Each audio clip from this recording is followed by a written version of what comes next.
Outre les combustibles fossiles, le sol contient de nombreuses matières premières, dont l'homme a su tirer parti dès la préhistoire. Au néolithique, l'homme découvre la métallurgie et exploite le cuivre, l'étain et le fer. De nos jours, les métaux ont un rôle essentiel et leurs utilisations sont multiples et variées. Mais les réserves planétaires s'épuisent, et pour de nombreux secteurs de l'industrie moderne, elles ne devraient plus permettre de tenir bien longtemps. D'où l'importance du recyclage. Un recyclage systématique de ces précieuses ressources devrait considérablement prolonger leur utilisation et réduire d'autant la consommation d'énergie nécessaire à leur extraction. Comme l'acier, l'aluminium sous forme de boîtes de boissons ou d'aérosols peut être facilement récupéré par tri manuel ou par tri automatique dans les centres de tri. Ce procédé, basé sur le magnétisme, permet d'isoler tous les métaux non ferreux des autres déchets. L'aluminium récupéré est ensuite broyé et nettoyé de ses impuretés. Enfin, il sera compacté pour être réintroduit dans le cycle de production chez les affineurs ou les unités de fusion. Ces alliages, issus de recyclage, sont principalement destinés à l'industrie de la fonderie, afin de mouler de nouvelles pièces. Ce cycle sera le premier d'une longue série, puisque l'aluminium se recycle à 100% et à l'infini. Le recyclage de l'aluminium permet de réaliser des économies à tous les niveaux. Il permet d'économiser 95% de l'énergie nécessaire à la production d'aluminium à partir de l'alumine. Ce sont donc autant de ressources naturelles qui sont préservées. Le recyclage assure près de 30% des besoins français en aluminium. Mais l'aluminium n'est pas le seul métal à pouvoir être recyclé. C'est le cas de l'acier et autres ferrailles. À l'horizon 2006, les normes européennes exigent que l'on recycle 85% d'un véhicule. À l'heure actuelle, on n'en recycle que 75%. Et en 2015, ça sera 95% d'un véhicule.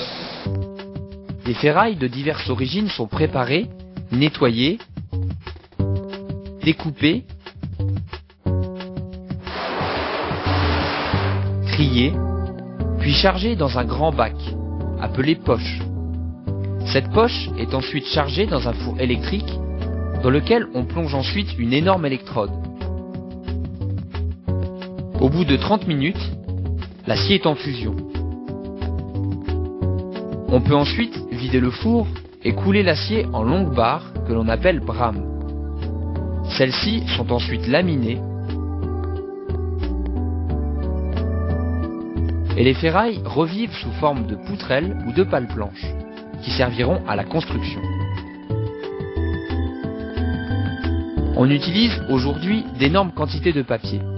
Le recyclage du papier et des cartons est un enjeu de taille, puisqu'il permet d'économiser des forêts et des arbres.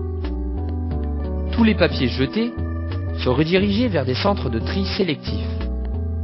Ces déchets sont triés en fonction des différentes qualités. Les vieux papiers sont récupérés, broyés et compactés en gros cubes, que l'on appelle pourtant des balles. Ces balles sont emmenées ensuite dans une papeterie. Elles sont traitées, nettoyées de leur encre, et on en fait de gigantesques rouleaux. Ainsi, le papier peut être à nouveau réutilisé. Des entreprises spécialisées s'occupent de retraiter et de valoriser le plastique. Le plastique est difficile à recycler, car il en existe différentes sortes qui n'ont pas du tout les mêmes propriétés. Les différentes qualités de plastique sont mélangées, broyées et chauffées à 270 degrés. La gestion de la température et de l'humidité est la clé pour assurer un bon recyclage du plastique. On obtient une pâte visqueuse. La pâte passe à travers un appareil, sorte de hachoir. On obtient alors des spaghettis de plastique. On les passe dans un bain d'eau froide et ensuite ils sont dirigés vers une machine qui les tronçonne en granulés. Les granulés sont aspirés dans un tuyau qui les déverse alors dans un grand sac, plus communément appelé Big Bag. Les différents granulés sont ensuite acheminés vers des usines de fabrication d'objets en plastique, comme des jouets par exemple. Le plastique peut être utilisé sous forme de fibres pour la fabrication de vêtements en laine polaire. Il faut 27 bouteilles pour faire une veste polaire, et seulement une bouteille pour fabriquer une écharpe. Le recyclage des matières plastiques constitue un marché en plein essor. Alors, recyclons!